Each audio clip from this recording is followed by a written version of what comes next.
ঘোষণা করেছেন অর্থাৎ এই তিন শ্রেণীর কোয়ালিটির মানুষ তারা কখনো জান্নাতের ভিতরে যাইতে পারবে না। জান্নাত হারাম হওয়া মানে এই জান্নাতের ভিতরে তারা ঢুকতে পারবে না। তাহলে তারা যাবে কোথায়? বলে আরেকটা জায়গা আছে। আল্লাহর দুশমন যারা, আল্লাহর নাফরমান বান্দা আর বান্দে যারা, তাদের জন্য আল্লাহ আরেকটা জায়গা রাখছে। ওই জায়গাটার নাম হলো জাহান্নাম। কথা বলেন ঠিক কিনা? তাহলে আপনারা জান্নাতে যাবেন নাকি জাহান্নামে যাবেন? কে কে জান্নাতে যাইতে রাজি? নারে তাকবীর! তাহলে এই তিনটা কাজ এই তিন শ্রেণীর মানুষের অন্তর্ভুক্ত আমরা হইব না। এক নম্বর, আল্লাহর হাবিব বলেন মুদমিনুল খামার, মদ পান করব না, নেশা জাতীয় দ্রব্য পান করব না, সেবন করব না। অর্থাৎ বর্তমান সমাজে মদের আড্ডা আছে না নাই? শরাবের আড্ডা আছে না নাই? গাঞ্জার আড্ডা আছে না নাই? ইয়াবার আড্ডা আছে না নাই? পেন্সিডিডের আড্ডা আছে না নাই? ও যুবক ভাই, ও পর্দার অন্তরালের মা, মনোযোগ দিয়ে কথাগুলি শুনবেন। যতক্ষণ কথা বলবো কোরআন এবং হাদিসকে সামনে রাখিয়া কথা বলবো। আপনাদের দায়িত্ব আমার কাছ থেকে একটা বিষয়ে কিছু জিনিস শিক্ষা গ্রহণ করা।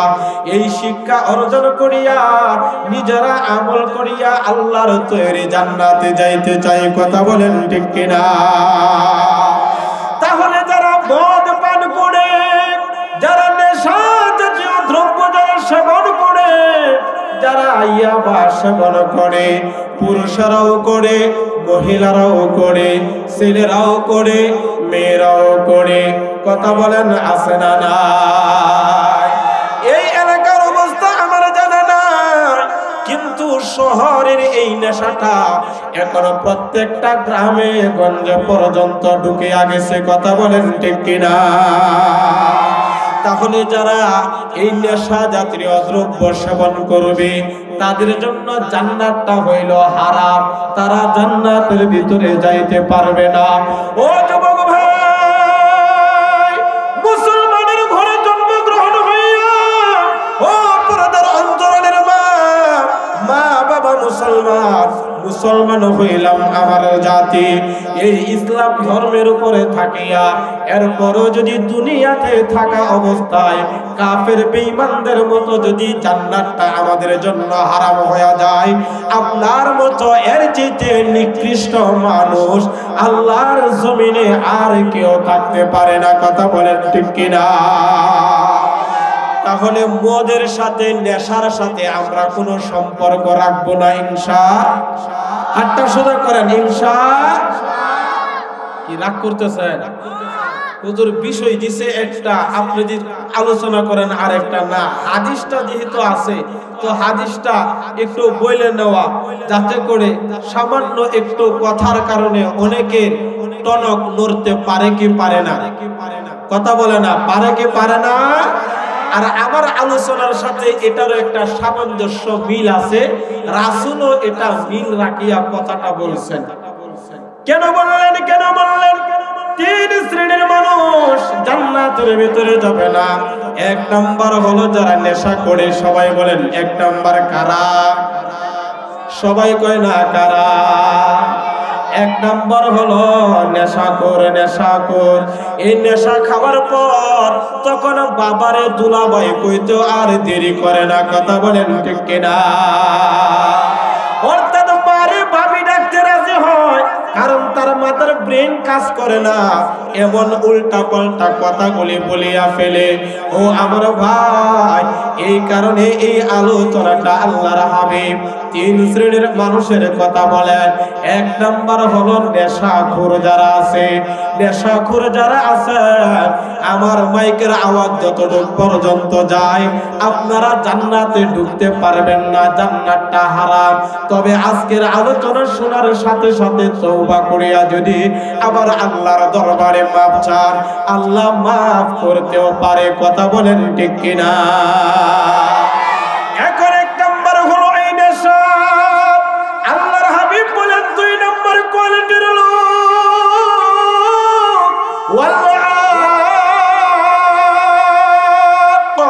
দুই নাম্বার হলো মা এবং বাবার অবাধ্য সন্তান যারা, তাদের জন্য জান্নাতটা হারাম ঘোষণা করেছেন আখিরি জামানার পয়গম্বর মুহাম্মাদুর রাসূলুল্লাহ সাল্লাল্লাহু আলাইহি ওয়াসাল্লাম।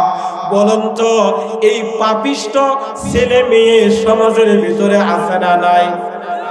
কথা কয় না আছে না নাই? অর্থাৎ মা এবং বাবার অবাধ্য ছেলে মেয়ে, জানি না এই এলাকার ভিতরে কতটুকু আছে।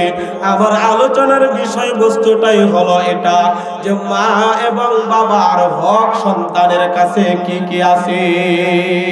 তাহলে মা আর বাবার অবাধ্য যে ছেলে মেয়েরা আছে, তারা যত বড় আল্লাহর ওলি হোক না কেন দুনিয়ার বুকে, যত বড় কুরআনের হাফেজ হোক, যত বড় মুফতি সাহেব হোক, যত বড় মাদ্রাসার সভাপতি হোক, মসজিদের সভাপতি হোক, মসজিদের ক্যাশিয়ার হোক, সমাজের সবচেয়ে বড় দানবীর হোক, সমাজের সবচেয়ে বড় নামাজি হোক, সমাজের সবচেয়ে বড় রোজাদার হোক, আল্লাহর হাবিব বলেন তুমি সারা দুনিয়া খুশি করতে পারবা, কিন্তু তুমি তোমার ঘরের মা আর বাবারে খুশি করতে পারলা না। তোমার ঘরের মা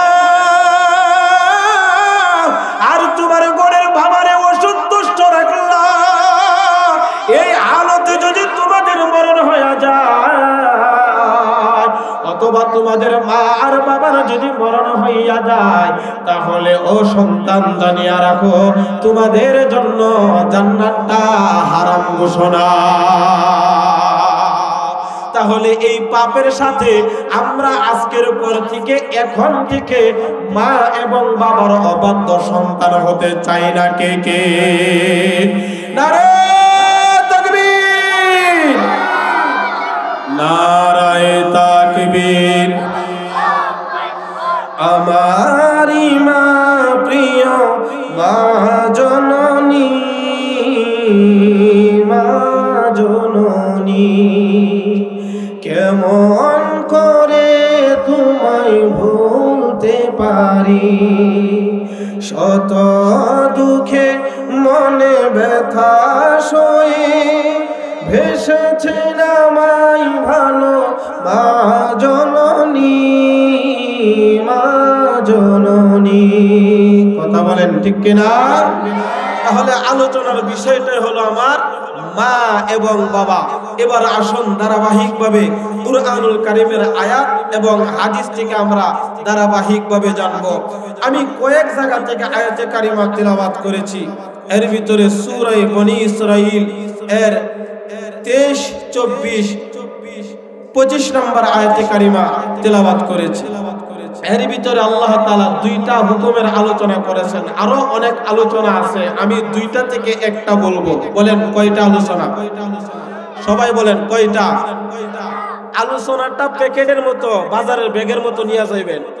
শেষে যেন আমার 1 ঘন্টার আলোচনা আপনারা এই 30 সেকেন্ড অথবা 1 মিনিটে যেন বলতে পারেন, হুজুর 1 ঘন্টায় আপনার কাছ থেকে এই জিনিসগুলি আমরা পাইছি। কথাটা বুঝাইতে পারলাম? এবার এখানে হুকুম কয়টা? সবাই বলতে হবে কয়টা? যুবক ভাইরা আওয়াজ দিয়ে বলেন কয়টা? কারণ যারা বয়স হয়ে গেছেন আপনারা কথা না বললেও চলবে, অসুবিধা নাই, কারণ এলাকার যুবক পোলাপান আছে, এটা আমার জন্য যথেষ্ট। আল্লাহ বলেন ওয়াকাদা রাব্বুকা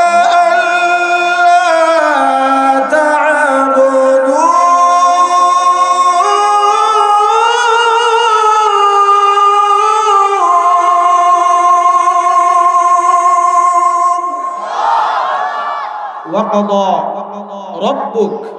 আল্লাহ বলেন ওগো নবীজি আপনি বলুন, রব্বুক আপনার রবের পক্ষ থেকে ফায়সালা হয়ে গেছে, হুকুম জারি হয়ে গেছে। এই হুকুমটার ভিতরে আর কোনো রদ বদল পরিবর্তন হবে? কথা বলেন হবে? কিন্তু আমরা একটা কথা বললে একটু পরে আবার এটা পরিবর্তন হয়। আল্লাহ যদি কোনো কথা কয় এর ভিতরে পরিবর্তন আছে? বলবেন হুজুর দলিল কি? আল্লাহ বলেন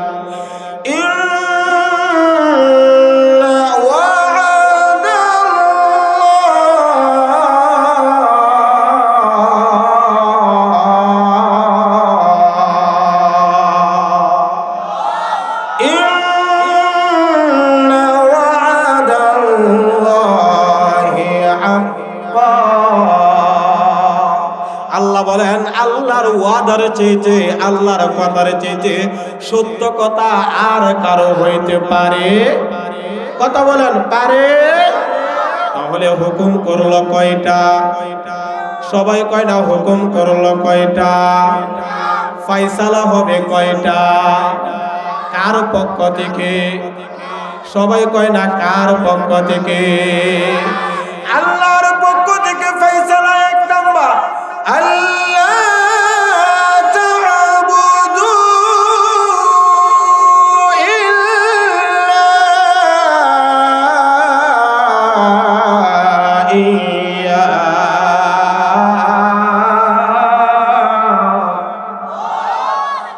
নাম্বার হলো তোমরা ইবাদত করবা। আওয়াজ দিয়া বলেন কার?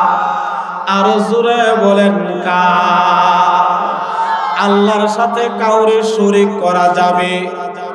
কথা বলেন যাবে?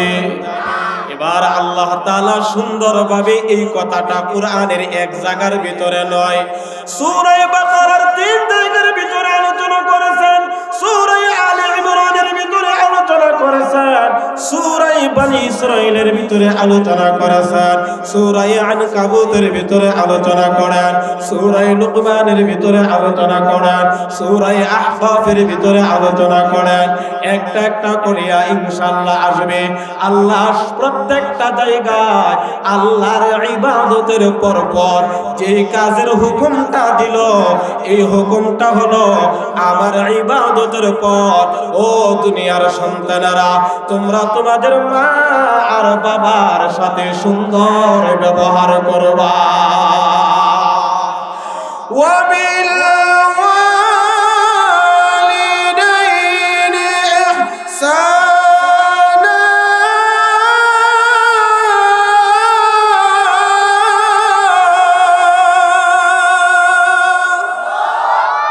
আল্লাহ বলেন ওয়াবিল ওয়ালিদাইনি ইহসানা, মা এবং বাবা। এখন বলুন, আপনাদের এলাকায় এমন কেউ আছে যে হুজুর মা বাবা ছাড়া আদম আলাইহিস সালাতু ওয়াস সালামের মতো মাও নাই বাবাও নাই, আল্লাহ আমারে সরাসরি পাঠাইয়া দিয়েছে অথবা এমনি এমনি বানাইছে, এমন কেউ আছেন? কথাটা মনে বুঝছেন না? মানে মা বাবার মাধ্যম ছাড়া এই বাজিতপুর থানার ভিতরে এমন কেউ আছেন আপনারা? হ্যাঁ, তাহলে বোঝা গেল আলোচনাটা আপনাদের জন্য আবশ্যক কিনা।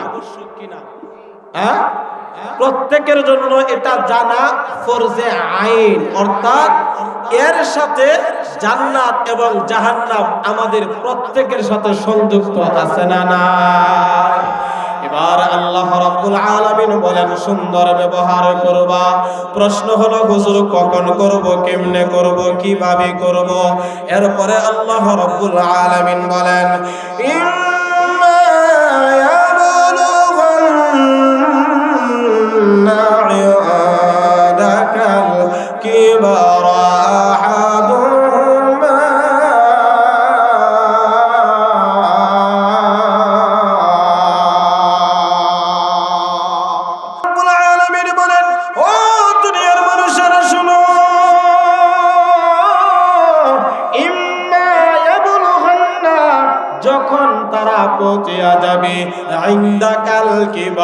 বার্ধক্যের নিকটবর্তী যখন তারা হয়ে যাবে। তারা কারা? আহাদুহুমা একজন, আও কিলাহুমা দুইজন। এই একজন আর দুইজন তারা কারা? তারা হলো প্রত্যেকের মা আর বাবা। প্রত্যেকের মা আর বাবা,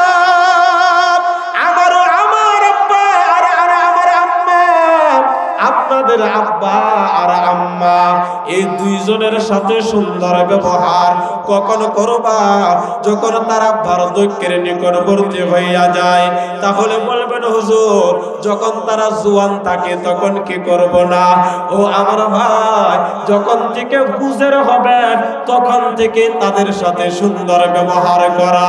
তাহলে আল্লাহ এই কথাটা কেন বললেন ইনদাকাল কিবার? কেন বার্ধক্যের কথাটা এখানে উল্লেখ করলেন? তাফসীরকারগণ বলেন আমার আল্লাহ অনেক বড় দয়াবান এবং মায়াবান। ও আমার ভাই, যখন বয়স থাকে 40 বছর 30 বছর, বয়স যখন মা আর বাবার 25 বছর থাকে, তখন তাদের কোনো সাহায্যের প্রয়োজন হয় না, তখন তারা নিজের কাজ নিজেরা করতে পারে। আর বয়সটা যখন 50, 55, 60 বছর যখন হয়ে যায়, তখন দেখবেন আস্তে আস্তে তাদের এক একটা করে সমস্যা দেখা দেয়। কথা বলেন ঠিক কিনা? তখন দেখবেন মা আর বাবা তাদের হাঁটু ব্যথা শুরু হয়ে যায়, তাদের কোমর ব্যথা শুরু হয়ে যায়, তাদের পেটের ভিতরে গ্যাসের সমস্যা শুরু হইয়া যায়। খাবার খাইতে পারে না, বসলে তারা উঠতে পারে না, উঠলে তারা সাহায্যবিহীন, তারা বসতে পারে না, কাম কাজ করবে তো দূরের কথা। এই কারণে আমার আল্লাহ বলেন দুনিয়ার মানুষ, যখন তোমাদের মা আর বাবা বার্ধক্যের নিকটে যখন হয়ে যাবে, যখন তোমাদের মা আর বাবা কোনো কাজ কর্ম করতে পারবে না, তখন সন্তান তোমাদের জন্য আবশ্যক, তোমাদের জন্য ফরজে আইন হয়ে যায়। তোমরা তোমাদের মা এবং বাবার সাথে সুন্দর ব্যবহারগুলি করবা। চিল্লা বলেন কথাটা বলেছে কে? এখন অনেকে বলবেন হুজুর আমার আব্বা নাই আম্মা আছে, আমার আম্মা আছে আব্বা নাই, অর্থাৎ একজন জীবিত আছে অথবা দুইজন জীবিত আছে। আমার আল্লাহ এত সুন্দরভাবে কুরআনুল কারীমের ভিতরে বর্ণনা করেন, ও দুনিয়ার মানুষ, বুঝে হওয়ার পর যদি তুমি তোমার আব্বা আর আম্মা থেকে একজনের যদি তোমরা জীবিত পাও, আওয়াজ দিয়ে বলেন কয়জন? সবাই কয় না কয়জন? যেমন উদাহরণ, আমার আব্বা নাই, আমার আব্বা মারা গেছে একদম ছুটে থাকা অবস্থায়, আনুমানিক 6 বছর 5 বছর হবে। আমার আব্বার কথা আমারও মনে নাই। এমন অনেক সন্তান আছে যে বাবার কথা স্মরণ নাই, আছে না নাই? অনেক সন্তান আছে ছোট্ট থাকা অবস্থায় মা দুনিয়া থেকে বিদায় হইয়া যায়, একজনকে তারা পায়। আল্লাহ এই কথাটা এই জায়গার ভিতরে বলেন,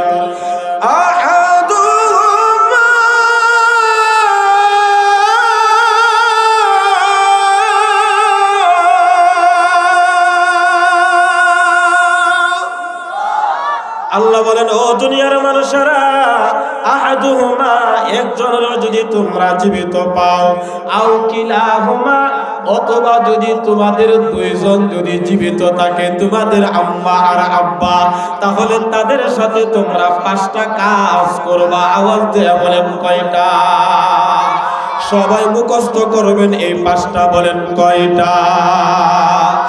এই 5টা কথা আল্লাহ রাব্বুল আলামিন কুরআনুল কারীমের সূরা বনী ইসরাঈল 17 নম্বর সূরা, সারা বিশ্বে যত কুরআনুল কারীম আছে এর সিরিয়াল অনুসারে এর 23 নম্বর এবং 24 নম্বর আয়াতে কারিমা, হিফজুল কুরআনের 3 নম্বর পৃষ্ঠা, এই আয়াতটা আল্লাহ রাব্বুল আলামিন বর্ণনা করেন।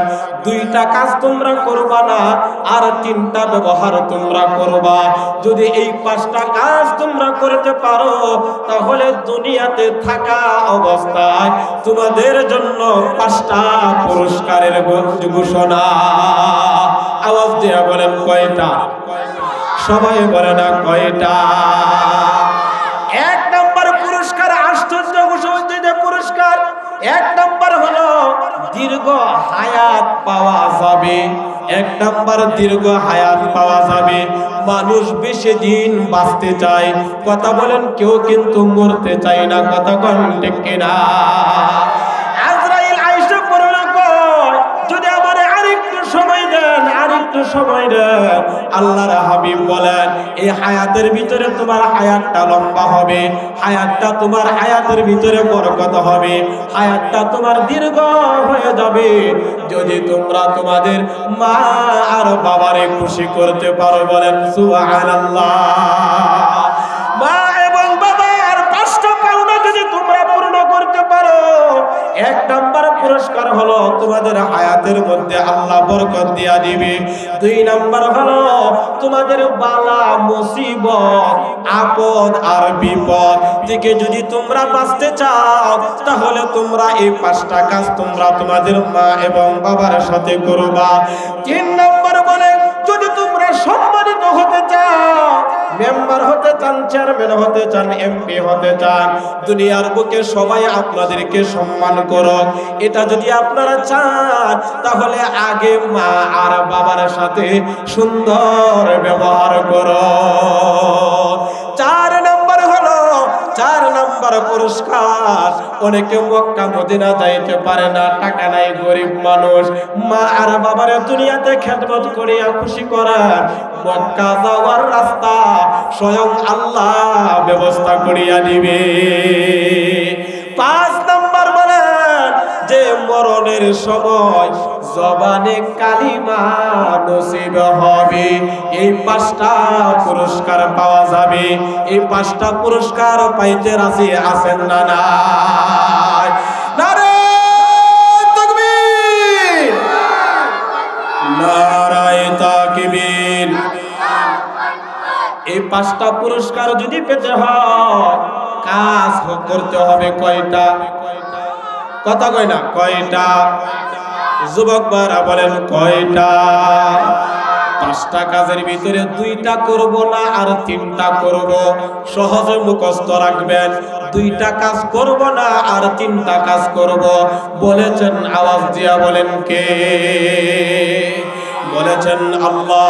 এবার আসুন কুরআনুল কারীম থেকে আল্লাহ রাব্বুল আলামিন বলেন 1 নাম্বার কাজ তোমরা করবা না। 2টা কাজের ভিতরে 1 নাম্বার, ফালা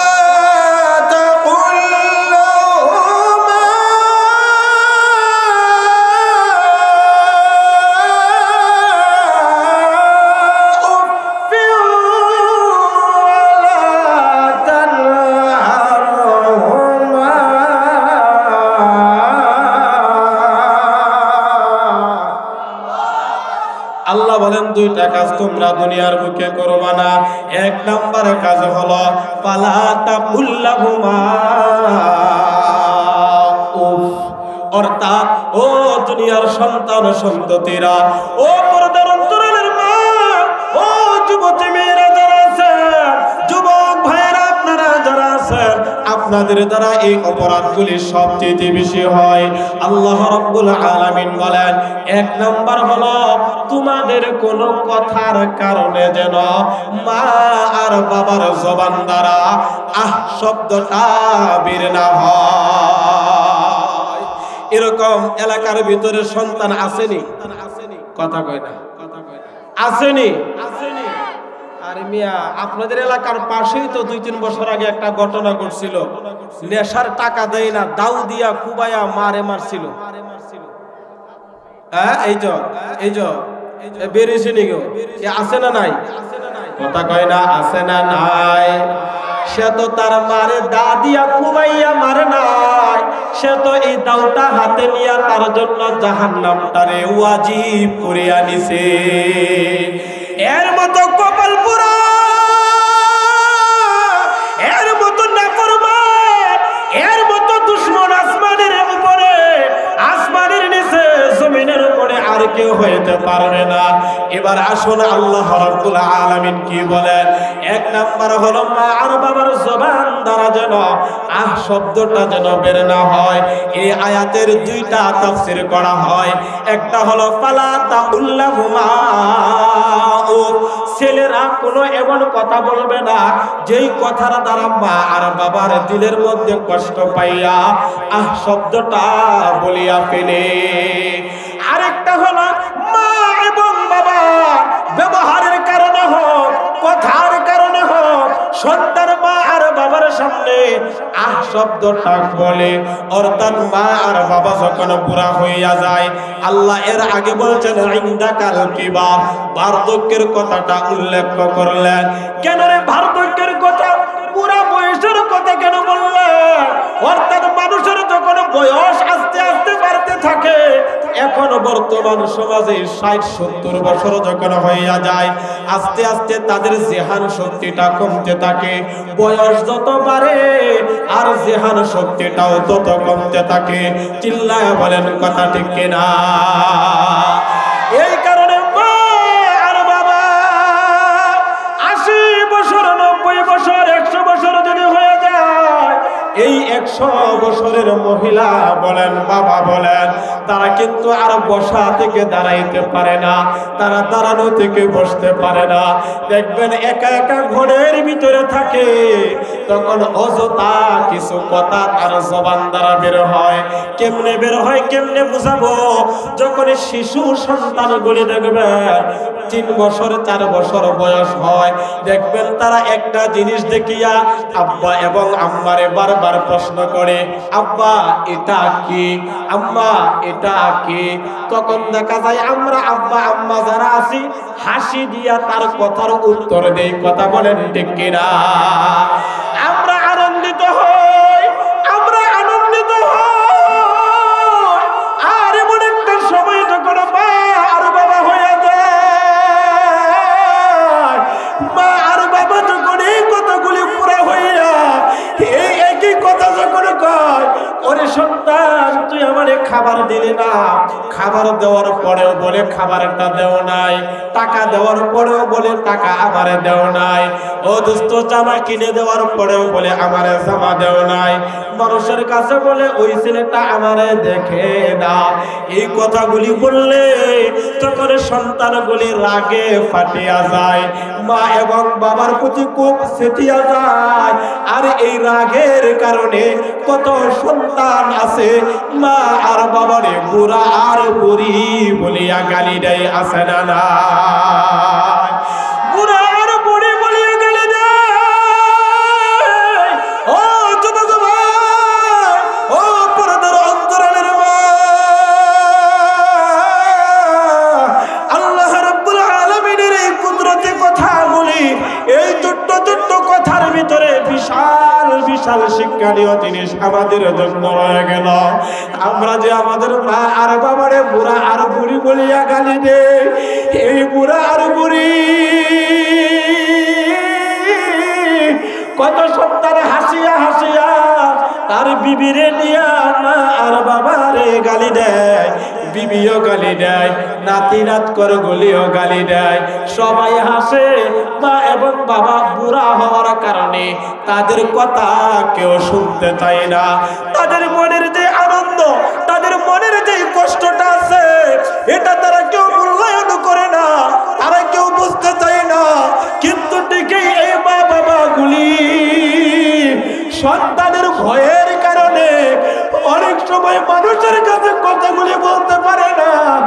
আমার জানা বাস্তবে ঘটনা যেগুলি কইতে গেল, ও আমার ভাই, 3 সন্তানের মা বাবা, 4 সন্তানের মা বাবা, এই মা আর বাবারে মানুষ সমাজের ভিতরে কিপটা বলিয়া ডাকে, কিপটা বলিয়া ডাকতো। অর্থাৎ মায়ের কানের জেওয়ার আছে, মায়ে গলার চেন বানাইছে, এই চেনটা কখনো পরিধান করে না, যদি হারাইয়া যায়, চুরে নিয়া যায়, ওইগুলি বিক্রি করিয়া সন্তানদেরকে পড়ালেখা করাইছে। আর দুর্ভাগ্য হলো এমন, যখন 3টা সন্তান 4টা সন্তান বিবাহ করলো, তাদের যখন ছেলে পেলে হয়ে যায়, তখন তাদের মা এবং বাবাও বুড়া হইয়া যায়, বাবাটা প্যারালাইসিসের রোগী হইয়া যায়। অল্প কয়েকদিন দেখা যায় আবেগের কারণে সবাই তাদের খেদমত করে, মাসখানেক যখন পার হইয়া যায় তখন আর কেউ আর আগাইয়া যায় না, তখন তাদের ভিতরে ঠেলা ঠেলি শুরু হইয়া যায়। তখন একজন আরেকজনের কয়, আমারে তো একা জন্ম দেয় নাই, এই সম্পত্তির বন্টন তো আমারে একা বেশি দিবে না, তাহলে আমি কেন মা বাবার খেদমত করব? এরকম যুক্তি দেওয়ালা লোক সমাজে আছে না না? এইগুলি হলো বাস্তব ঘটনা বলে আল্লাহর রাস্তে যদি এরকম ঘটনা আপনাদের জীবনে থাকে, যদি এরকম পরিস্থিতির সম্মুখীন হয়ে যান, আজকের এই মাহফিল থেকে কুরআনের আলোচনা শুনিয়া তওবা করিয়া বাড়িতে যাইবেন। বাবাটা প্যারালাইসিসের রোগী হইয়া যায়, এই বাবার খোঁজ খবর কেউ আর নেই না, আর মাকে শুনতে হয় যত ধরনের কটু কথা। এই মা মানুষের বাড়িতে যাইয়া কান্দে আর দুঃখের কথাগুলি কয়, কারণ ছেলেগুলি মানুষদেরকে দেখানোর জন্য কিছু টাকা পয়সা দেয়, দরবার করে এলাকার নেতা আনে, এলাকার মেম্বার আনিয়া, মেম্বার এলাকার কিছু বিশিষ্ট লোকজন আসিয়া এই মা আর বাবা গুলিরে 10 দিন করিয়া 3 ছেলের ভাগের মধ্যে দেয়, 1 মাস করিয়া 3 ছেলেকে 3 মাসের জন্য ভাগ করিয়া দেয়। কিন্তু দেখা যায় মা এবং বাবা তখন ওদের কাছে যখন থাকে, অপারগ হইয়া কয়, আমি আর ওই সন্তানের ঘরে যাইতে চাই না, আমি পারলে রাস্তার মধ্যে ভিক্ষা করিয়া খাবো, মানুষের কাছে হাত পাতিয়া জীবনটা চালাইব, এরপরে আমার সন্তানের কাছ থেকে আমি টাকা পয়সা নিতে চাই না, আমার সন্তানের ঘরে আমি থাকতে চাই না। যেই মা বাবা এত কষ্ট করিয়া ইট কিনিয়া দেওয়াল দিয়া উপরে চাল দিয়া ঘরটা বাঁধছিল, এই ঘরগুলিও বন্টন করিয়া সন্তানগুলি নিয়ে যায়, মানুষগুলি একটা গরু থাকে, গড়ের মতো টিনের ঘর বানাইয়া এই ঘরের ভিতরে মা আর বাবারে আলাদা করিয়া রাখে। এমন ঘটনা ঘটে গেল, মা শুধু আল্লাহর কাছে দোয়া করে, আল্লাহ আমার যদি মরণ হয়ে যাইতো, আমার যদি মরণ হয়ে যাইতো তাহলে অনেক ভালো হইতো। দেখা গেল একদিন আল্লাহ এই দোয়াটা কবুল করে ফেলছে। একদিন মা হঠাৎ করিয়া অসুস্থ যে কোনো একটা বিষয় নিয়া ওই অসুস্থ স্বামীর সাথে কথা কাটাকাটি করিয়া সন্ধ্যার সময় ইন্তেকাল হয়ে গেছে। এখন সন্তানেরা গুলো করিয়া মারে নিয়ে আসে বাজিতপুর মেডিকেলে। এখন নিয়ে যায় মেডিকেলের মধ্যে ডাক্তার দেখানোর জন্য। জীবিত থাকা অবস্থায় পুরাপুরি বলিয়া গালি দিত, খাবার আছে কিনা এই খবরটা নিত না, বাবার জন্য ওষুধ কিনবে এই টাকাগুলি তারা দিত না। ও আমার ভাই, এই মাটা মানুষের বাড়িতে যাইতো আর কাঁদিত আর কইতো, আল্লাহ যদি মরণ হয়ে যাইতো, যদি মরণ হয়ে যাইতো তাহলে অনেক ভালো হইতো। আমার প্রশ্ন আপনাদের কাছে, যে মা আর বাবা গুলি অন্যের কাছে যাইয়া এই কথাগুলি চুপে সারে কয়, যদি আমার মরণ হয়ে যাইতো আমি আমার ছেলের কাছে আমি থাকতে চাই না, বলুন তো এটা আনন্দে বলে নাকি এই কুলাঙ্গার সন্তানগুলি দিলে দিলে দিলে দিলে গোপনে গোপনে মানুষের সামনে মা আর বাবারে আঘাত করে না, মানুষের সামনে মা আর বাবারে তোমার দেয়া কথা কয় না, কিন্তু নিরিবিলি যখন মা আর বাবারে পায় তখন পেটের সন্তানটাও আপার সন্তানটাও বুড়া আর বুড়ি বলিয়া যখন গালি দেয়, তখন মা আর বাবার কলিজা গলি পাটিয়া যায়। কথা বলেন ঠিক কিনা? এই কারণে আমার ভাই, কোন মা আর বাবা আনন্দের কারণে এই কথাগুলি বলে না যে আমার মরণ হয়ে যাক, আমি রাস্তায় ভিক্ষা করিয়া খাবো, আমি আমার এলাকা ছাড়িয়া চলে যাব। কারণ এলাকার ভিতরে ভিক্ষা করলে লোকেরা আমার সন্তানদেরকে অবহেলা করবে, আমার সন্তানদেরকে লোকেরা বিভিন্ন কোয়ালিটির কথা বলবে। মা আর বাবারে সন্তানরা খাবার দেয় না, চিকিৎসার জন্য টাকা দেয় না, তাদেরকে পাকা দালানের ভিতরে শীতের মৌসুমে রাখতে পারে না, তাদেরকে টিনের ঘরের ভিতরে দেয়। এত কষ্ট দেওয়ার পরেও এই গর্ভধারণী মা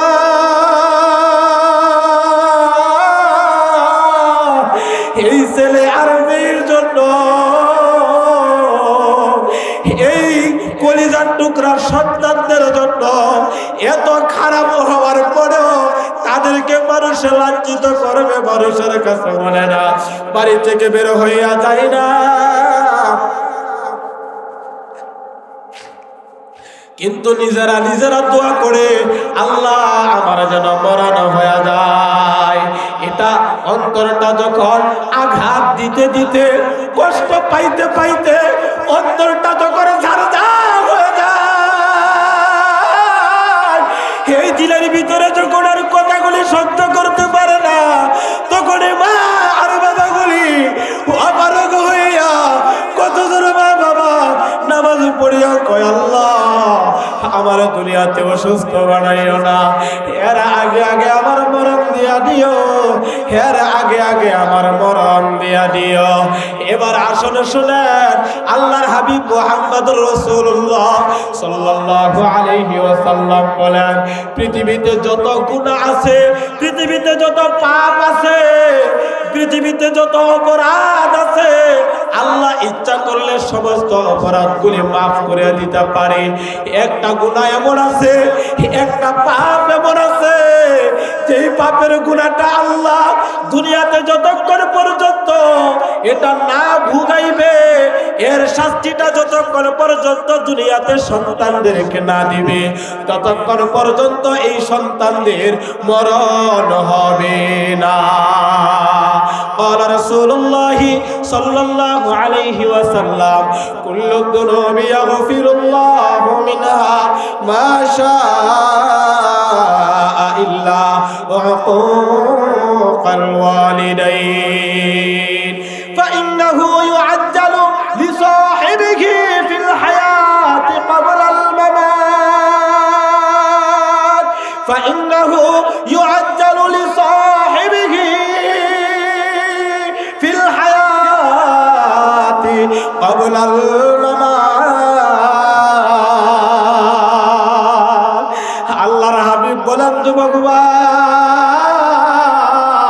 যাদের মা এবং বাবার সাথে গেঞ্জাম আছে যারা মা আর বাবার সাথে কথা বলেন না যারা মা আর বাবার সাথে 6 মাস যাবর কথা বলেন না 1 বছর 2 বছর 5 বছর হয়ে গেছে মা এবং বাবার সাথে সম্পর্ক নাই বাড়ি সারিয়া দিয়া শহরে যাইয়া বাসা ভাড়া নিয়া আপনার ভোটারে নিয়া সুন্দরভাবে আপনারা থাকেন মনোযোগ দিয়ে আল্লাহ রাসূলের হাদিসটা শুনিয়া যান আল্লাহর হাবিব বলেন কুল্লু যুনুবি ইয়াগফিরুল্লাহু মিনহা মা শাআ ইল্লা উকুকাল ওয়ালিদাইন আল্লাহ ইচ্ছা করলে পৃথিবীর যত পাপ আছে বান্দাদের যত গুনাহ আছে সমস্ত গুনাহ আল্লাহ maaf করিয়া দিতে পারে ইল্লা উকুকাল ওয়ালিদাইন মা আর বাবার সাথে মা আর বাবার যে অবাধ্য সন্তানগুলি আছে যারা মা আর বাবার সাথে খারাপ আচরণগুলি করে যারা মা এবং বাবার কথা মতো দুনিয়াতে চলে না এই সন্তানগুলিকে আল্লাহ ততক্ষণ পর্যন্ত মত দিবে না ফাইন্নাহু ইউআজ্জালু লিসাহিবিহি ফিল হায়াতি ক্বাবলা আল মামাত আল্লাহর হাবিব বলেন দুনিয়ার বুকে আপনি যেরকম ভাবে আপনার মা আর বাবারে কাঁদাইছেন আপনারা যেরকম ভাবে মা আর বাবারে ঘর ছাড়া করেছেন আপনারা যেরকম ভাবে মা আর বাবার দিলের মধ্যে আঘাত দিয়েছেন এর যে পাপের শাস্তিটা মরার আগে আগে এই দুনিয়াতে আপনাকে ভোগ করতে হবে বলবেন হুজুর দুনিয়াতে ভোগ করলে কি এটা শেষ হয়ে যাবে না এটা শেষ হবে না এটা হলো সামান্য একটা एग्जांपल অন্য বর্ণনায় পাওয়া যায় হ্যাঁ অনেক মা বাবার অবাধ্য সন্তানদের মরণ না হয় হবে হঠাৎ মরণ হয়ে যাবে দাঁড়ানো আছে পড়িয়া মরে গেছে ঘুমের ভিতর আছে মরিয়া গেছে তওবার সুযোগ হয় না কিসের সুযোগ হয় না কথা বলেন কিসের সুযোগ হয় না তওবার সুযোগ হয় না কালিমা পড়ার সুযোগ হয় না ও আমার ভাই এই কারণে মা আর বাবা যত খারাপই হোক না কেন যত মেজাজটা খারাপই হোক না কেন আপনারা একটা কথা বলবেন হুজুর আপনি একচেটিয়া শুধু মা আর বাবার কথা বলতেছেন আমাদের সমাজে এমন কিছু মানুষ আছে যারা বলে মা এবং বাবার মেজাজটা ভালো না স্বভাব চরিত্র ভালো না এমন অভিযোগ আছে না নাই কথা কয় না আছে না না এবার শুনুন আল্লাহর হাবিব মুহাম্মদুর রাসূলুল্লাহ সাল্লাল্লাহু আলাইহি ওয়াসাল্লামের দরবারে এক ব্যক্তি যাইয়া কয় ইয়া রাসূলুল্লাহ ইয়া হাবিবাল্লাহ আপনি যে মা এবং বাবার কথা এত গুরুত্ব সহকারে বলেন আমি তো চাই আমি আমার মা বাবারে সন্তুষ্ট রাখার জন্য কিন্তু আমার মায়ের স্বভাব ভালো না আমার মায়ের মেজাজ ভালো না এমন অভিযোগ আছে না নাই কথা কয় না আছে না নাই খোঁজ নিলে পাওয়া যাবে আপনারা কি কষ্ট পাইতেছেন কষ্ট পায়েন না আমি তো দলিল দিয়ে দিয়ে এখানে বলতেছি অনেক আলেম ওলামাগণ আছেন তো মেজাজ ভালো না আমি ঠিকই করতে চাই মানে মেজাজ ভালো না বলতে কি সন্তানের কথা মতো মা বাবা চলে না তো নবীজির কাছে যখন ব্যক্তি যাইয়া কয় ইয়া রাসূলুল্লাহ ইয়া হাবিবাল্লাহ আমার আম্মার মেজাজ ভালো না মেজাজটা ভালো না আল্লাহর হাবিব বলেন শোনো যখন তোমারে 9 মাসের মতো গর্ভে ধারণ করছিল তোমারে যখন পেটের মধ্যে নিয়ে লালন পালন করছিল তখন কি মেজাজটা ভালো ছিল তখন কি মেজাজটা খারাপ ছিল না নবীজির উত্তরটা দেখেন ওই ব্যক্তি আবার কয় ইয়া রাসূলুল্লাহ ইয়া হাবিবাল্লাহ আমি যেটা বলেছি আমার কথাটা সত্য আমার মায়ের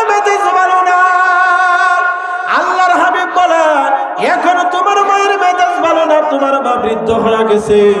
যখন তোমাকে 2 বছর দুধ পান করাইছিল, কোলের মধ্যে নিয়ে যখন লালন পালন করছিল, পৃথিবীর কেউ যখন তোমার কোনো ভাষা বুঝতো না, তখন তোমার মা তোমার ভাষাগুলি বুঝতো। পৃথিবীর বুকে যখন তোমার অন্য কোনো বিশুদ্ধ খাবার ছিল না, যখন তোমার মায়ের মাধ্যমে আল্লাহ খাবারটা দিয়েছিলেন, তোমার মা শত অসুস্থতার ভিতরে থাকার পরেও তোমাকে সেই খাবারগুলি খাওয়াইছিল, তোমাকে লালন পালন করছিল, আরামের ঘুমটাকে হারাম করে তোমাকে রাখছিল, পালছিল। তখন কি তোমার মায়ের মেজাজটা খারাপ ছিল না? এখন বুঝি খারাপ হয়ে গেছে, আর তখন বুঝি ভালো ছিল। ওই ব্যক্তি ডাক দিয়া বলে, ইয়া রাসূলুল্লাহ, হাবিবাল্লাহ, ও আল্লাহর হাবিব, আমি আমার মায়ের ঋণটা আমি পরিশোধ করিয়া দিছি। নবী বলেন, সত্যি কি তোমার মায়ের ঋণটা তুমি পরিশোধ করে দিতে পারছো? এবার ওই ব্যক্তি বলে, হ্যাঁ আমি পরিশোধ করলাম। বলে, কেমনে করছো? বলে, ইয়া রাসূলুল্লাহ, ইয়া হাবিবাল্লাহ, আমি আমার মাকে কাঁধের মধ্যে করিয়া, বয়সের কারণে হাঁটতে পারে না, চলতে পারে না, আমি আমার মা উনারে আমি কুলে করিয়া, কাঁধে করিয়া দিয়া বাইতুল্লাহ শরীফ তওয়াফ করাইছি। আর আল্লাহর হাবিব বলেন, তুমি কি ভাবতেছো তুমি তোমার মায়ের হক তুমি আদায় করে ফেলছো? শোনো, তোমার মা তোমাকে ডেলিভারির জন্য যে কষ্টটা করেছিল, তুমি কি এই হকটা এখনো আদায় করতে পেরেছো? অর্থাৎ আল্লাহর হাবিব বুঝাইতে চাইলেন, ও দুনিয়ার মানুষ, তোমরা যারা বলো মা আর বাবারে ঘর বাড়ি বাঁধিয়া দিলা, টাকা পয়সা দিলা, সবকিছু দিয়া আলাদা করিয়া দিয়া, এবার মনে মনে ভাবতেছো আমরা হকগুলি আদায় করিয়া দিছি। আল্লাহর হাবিব বলেন, তুমি তার কুলে করিয়া, কাঁধে করিয়া, কাবার প্রান্তরে তুমি তওয়াফ করাইছো, হজ করাইছো, তুমি তো তোমার মায়ের ডেলিভারির সময় যে কষ্টটা হয়েছিল, এই কষ্টের ঋণ তো তুমি পরিশোধ করতে পারো না।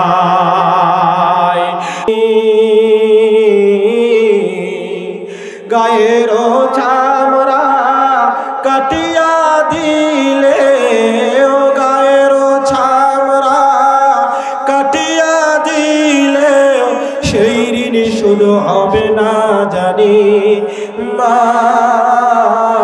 সেই ঋণ শুধু হবে না জানি। চিল্লায় বলেন কথা ঠিক কিনা?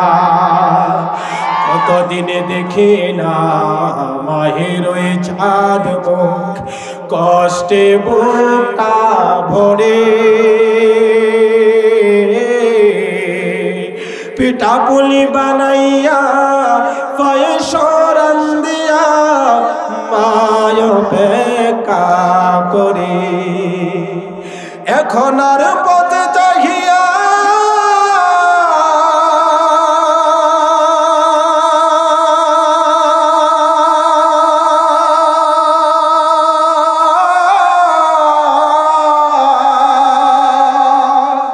এখন আর পথ চাহিয়া থাকে না কেউ বসিয়া, তাই তো হৃদয়ে কান্দে আমরে মাঝে 10 মাস 10 দিন ঘর বেধরিয়া করেছেন আমাদের গায়ের চামড়া কাটিয়া দিলে, গায়ের চামড়া কাটিয়া দিলে, সেই ঋণ শুধু হবে না জানি মা, সেই ঋণ শুধু হবে না জানি। ও ভাগলপুরের মুসলমান, বিশেষ করে যুবক ভাই, যাদের মা আর বাবা এখনো জীবিত আছে, যাদের মা আর বাবা জীবিত না, আপনারা শুধুমাত্র কাঁদিতে পারবেন, শুধুমাত্র কাঁদবেন। আর যাদের মা এবং বাবা জীবিত আছে, আপনাদের জন্য আজকের মাহফিল থেকে সবক।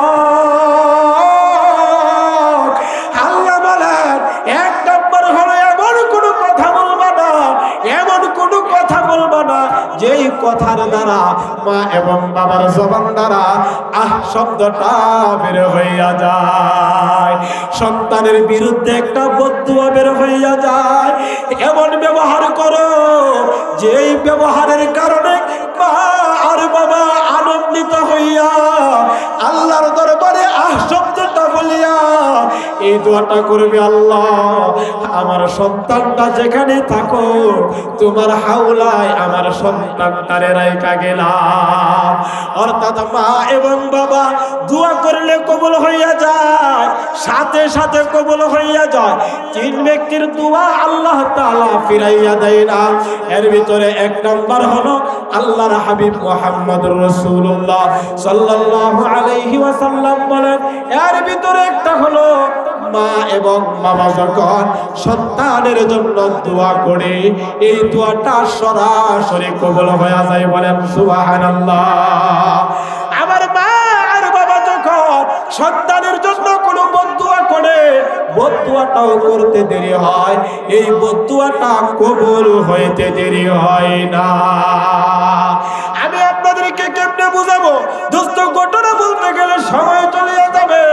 হযরতে আলকামা রাদিয়াল্লাহু তাআলা আনহু আবুল আয়াস সামারকন্দি রাহমাতুল্লাহি আলাইহি হাদিসের কিতাব থেকে ঘটনাটা উল্লেখ করিয়া বলেন, আল্লাহ রাসূলের একজন সাহাবী, আমরা তো সাহাবীদের পায়ের ধুলির সমানও আমরা হইতে পারি না, আর ওই জায়গার ভিতরে নবীজির একজন বিশ্বস্ত সাহাবী, উনি যখন মৃত্যুর শয্যায়, অর্থাৎ তিনি তার মরণ হয়ে যাবে, সাকরাতের অবস্থার ভিতরে আছে, ওনার বিবি কালিমার তালকিন করে, কিন্তু জবান দ্বারা তার কালিমা বের হয় না।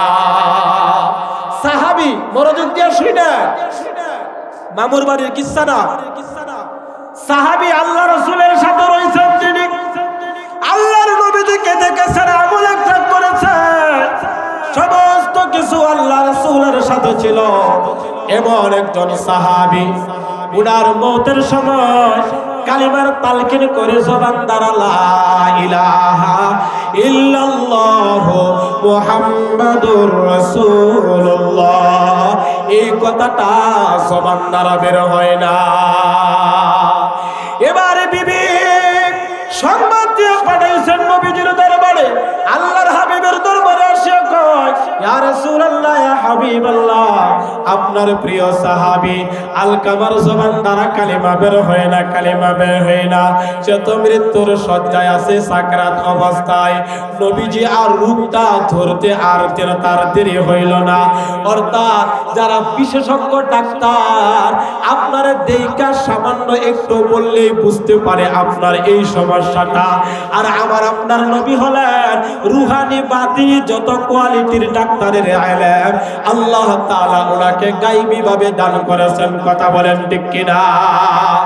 নবীজির কাছে যখন এই অভিযোগটা বলল, আল্লাহর হাবিব বলেন, যাও যাইয়া দেখো এটা সত্য কিনা। রাতে বেলালে হাফসি যাইয়া দেখে, হ্যাঁ জবান দ্বারা কালেমা বের হয় না। কি আশ্চর্য ঘটনা! এবার নবীজি পাঠাইয়া দিলেন, উনার আব্বা আম্মা আসেনি, বলে আব্বা নাই, উনার আম্মা আছে। এবার নবীজি বেলালকে কয়, বেলাল আপনি আলকামার মায়ের কাছে যাইয়া আমার সালামটা পৌঁছাইয়া বলবে, যদি ওনার সামর্থ্য থাকে, সুস্থ থাকে, আমি নবীর দরবারে আসার জন্য, আর যদি সামর্থ্য অসুস্থ থাকে, আসার সামর্থ্য যদি না থাকে, তাহলে আমি নবীজি আলকামার মায়ের কাছে যাব। বলেন সুবহানাল্লাহ। আল্লাহর নবীজি রাহমাতাল লিল আলামিন উনি যখন সংবাদটা পাঠাইলেন, আলকামার মা এই সংবাদ শুনিয়া কয়, আমার কাছে নবীজি আসবে কষ্ট করিয়া, এটা হইতে পারে না। আলকামার মা নিজে কষ্ট করিয়া নবীজির দরবারে গেলেন। এবার আলকামার মা নবীজি আলকামার মাকে প্রশ্ন করলেন, ও আলকামার মা, বলুন আপনার সন্তানটা কেমন ছিল? দেখেন নবীজি যখন জিজ্ঞাসা করে, আলকামার মা কয়, আমার সন্তান তো ইয়া রাসূলুল্লাহ অনেক ভালো মানুষ, 5 ওয়াক্ত নামাজি ছিল, রোজাদার ছিল, আপনার একজন সাহাবীও বটে, আপনার একজন সাহাবী অনেক ভালো ছিল, কিন্তু কথাটা যে বলছে কথার ভিতরে কষ্ট লুকায়িত আছে। আল্লাহর নবীজি বলেন না, আপনার সাথে আপনার সন্তানের ব্যবহার কেমন ছিল, আপনি মায়ের সাথে আপনার সন্তানের আচার আচরণটা কেমন ছিল। এবার মায়ের চোখ দ্বারা পানিগুলি বের হয়ে যায়, কেমনে সন্তানের অভিযোগগুলি দেয়। যাই হোক, মা তখন একটু যখন বলল আল্লাহর হাবিব, এবার বেলাল রাদিয়াল্লাহু তাআলা আনহু সহ আর কয়েকজন সাহাবীকে ডাকলেন। ওনারা উপস্থিত ছিলেন বলে, জঙ্গলে যাও, জঙ্গল থেকে লাকড়ি নিয়ে আসো, আয়না এখানে আগুন ধরাও। আলকামার মা ডাক দিয়া বলে, ইয়া রাসূলুল্লাহ, হাবিবাল্লাহ, লাকড়ি আনি আগুন ধরাইবেন কেন? আমারে এখানে ডাকিয়া এই ব্যবস্থা কেন আপনি করেন? আল্লাহর হাবিব বলেন, ও আলকামার মা, এটা হলো দুনিয়ার আগুন। এই আগুনের ভিতরে আপনার সন্তান আলকামারে জীবিত অবস্থায় আমি নিক্ষেপ করতে চাই। এই কথাটা শোনার সাথে সাথে সন্তান যত খারাপই হোক না কেন, আলকামার মা ডাক দিয়ে কয়, ইয়া রাসূলুল্লাহ, ইয়া হাবিবাল্লাহ, ওগো আল্লাহর হাবিব, আমার সন্তান আলকামারে আমার চোখের সামনে আগুনের মধ্যে নিক্ষেপ করবেন। আমি মা চাহিয়া চাহিয়া দেখবো, আমি মা কেমনি এটা ধৈর্য ধারণ করবো, আমি কেমনি এটা সহ্য করবো। ওগো আল্লাহর হাবিব, এটা হতে পারে না, এটা হতে পারে না। এবার আল্লাহর হাবিব মুহাম্মদুর রাসূলুল্লাহ সাল্লাল্লাহু আলাইহি ওয়াসাল্লাম বলেন, ও আলকামার মা, যদি আপনার সন্তানটাকে দুনিয়ার আগুনের ভিতরে আপনি ফেলতে না চান, যদি আপনি পুরাইতে না চান, দুনিয়ার আগুনের এতটুকু ভয়াবহতা যদি আপনার ভিতরে এত ভয় হয়, আপনার সন্তান দুনিয়ার আগুনের ভিতরে পড়বে, এটা আপনি সহ্য করতে পারেন না। আপনার সন্তান যে আপনার সাথে খারাপ ব্যবহার করেছে, আপনার সাথে যে তার সম্পর্কটা ভালো ছিল না, একান্ত সে মৃত্যুর শয্যায় আছে, আপনি যদি তারে মাফ না করেন, তাহলে আপনার সন্তানের জবান দ্বারা কালিমা বের হইবে না। এবার এই কথাটা যখন বললেন, আলকামার মা ডাক দিয়ে কয়, ইয়া রাসূলুল্লাহ, ইয়া হাবিবাল্লাহ, আমি আল্লাহ এবং আল্লাহ রাসূল আপনাকে সাক্ষী রাখিয়া বলতেছি, আমি আমার সন্তান আলকামারে মাফ করিয়া দিলাম। আল্লাহ রাসূল বেলালকে কয়, বেলাল,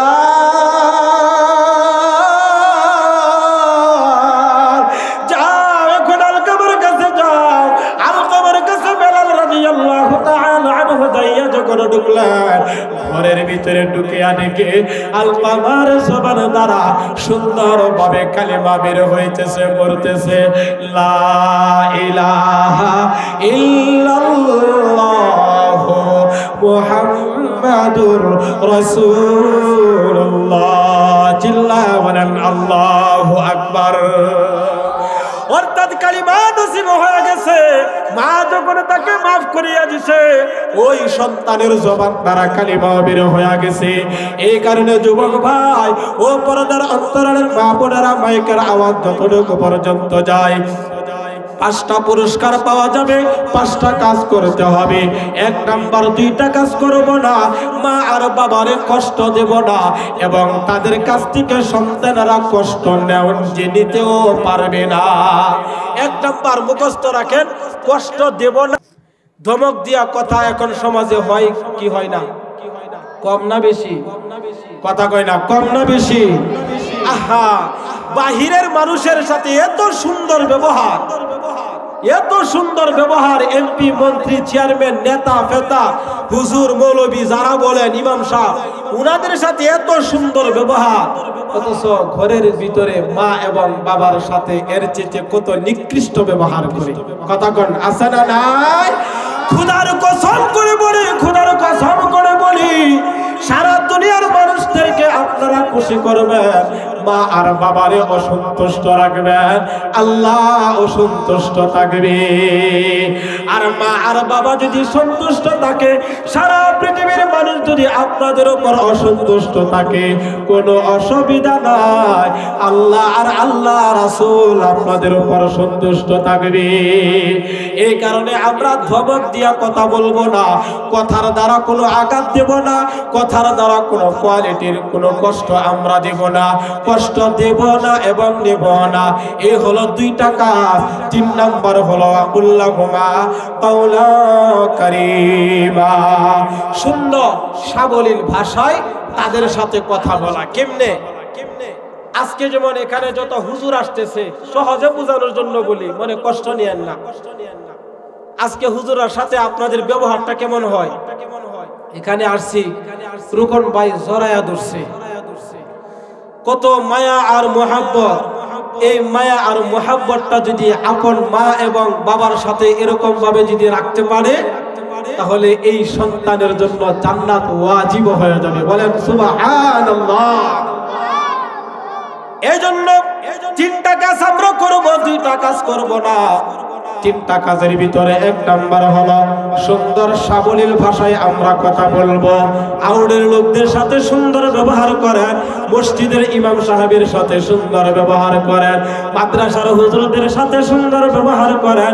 আপনার ঘরের ভিতরে জান্নাতটারে হারাম বানাইয়া কোশ্চেন কালেও জান্নাতে যাইতে পারবেন না, জান্নাতটা হারাম হয়ে যাবে। আল্লাহ রাসূল বলেছেন, ও আমার ভাই, 2 নাম্বার হলো ওয়াখফিদ লাহুমা জানাহাদ দুল্লি মিনার রাহমা, তাদের সাথে ব্যবহার সহজ ভাষায়। হুজুরের সাথে মিলেন, হুজুর খুব বাহুগুলি একদম ছোট করিয়া দাঁড়ান, যেন বেয়াদবির একটা প্রকাশ না পাই। কথা বলেন ঠিক কিনা? উস্তাদের সামনে, ছাত্রের সামনে, নেতার সামনে, এলাকার মুরব্বীদের সাথে যে সুন্দর ব্যবহারগুলি করেন, এই ব্যবহারগুলি আগে আপনাদের মা আর বাবার সাথে করা দরকার। এই প্রাপ্য হলো, ওনারা হলো এটা প্রাপ্য হক, তাদের পাওনা। 3 নাম্বার হলো যাদের মা বাবা দুনিয়াতে নাই, ওয়াকুর রব্বিরহামহুমা কামা রাব্বায়ানি সগীরা, তাদের জন্য দোয়া করা, আল্লাহ আমাদেরকে ছোট সময় যেরকম ভাবে তারা লালন পালন করছিল, আল্লাহ আপনিও তাদেরকে আপনার রহমতের কোলে তাদেরকে এরকম ভাবে কবরের জগৎ, পরকালের জগতে লালন পালন করেন। সবাই বলেন আমিন। তাহলে 5টা জিনিস। 1 নাম্বার কষ্ট দেওয়া যাবে না, কষ্ট নেওয়া যাবে না। 2 নাম্বার ধমক দিয়া কথা বলা যাবে না। 3 নাম্বার সুন্দর সাবলীল ভাষায় কথা বলবেন। 4 নাম্বার বাহুগুলি শরীরটারেও এরকম ভাবে নমনীয়তার সহিত তাদের সাথে সুন্দর ব্যবহার হবে। 5 নাম্বার হলো তাদের জন্য দোয়া হবে। আল্লাহ তাআলা আমি বলনেওয়ালা 1 নাম্বার, 2 নাম্বার আপনারা শুননেওয়ালা যারা আছেন, সবাইকে মা এবং বাবার আনুগত্য হয়ে এই পৃথিবী থেকে যাওয়ার তৌফিক দান করুন। সবাই বলেন আমিন।